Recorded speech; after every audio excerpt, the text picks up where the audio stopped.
नाजरीन, आप देख रहे हैं पीटीएन न्यूज और मैं हूं आपकी होस्ट कुरातुलैन। शामिल करते हैं आज की अहम खबर। सियालकोट में खातून पे तशद्दुद, कपड़े फाड़ने और जान से मारने की धमकियां, पुलिस की कार्रवाई, एक शख्स गिरफ्तार।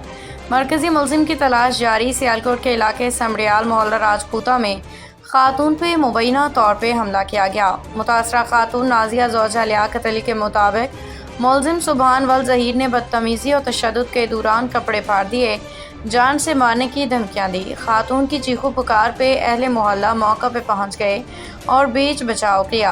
वाक़े की वीडियो भी सामने आ गई है जिसमें मुलजिम को खातून पे तशद्दुद करते देखा जा सकता है। पुलिस ने मुकदमा दर्ज करके एक शख्स को गिरफ्तार कर लिया, जबकि मरकजी मुलजिम की गिरफ्तारी के लिए छापे मारे जा रहे हैं। न्यूज स्टूडियो से फिलवक्त के लिए इतना ही। मज़ीद खबरों और अपडेट से बाखबर रहने के लिए देखते रहें पीटीएन न्यूज।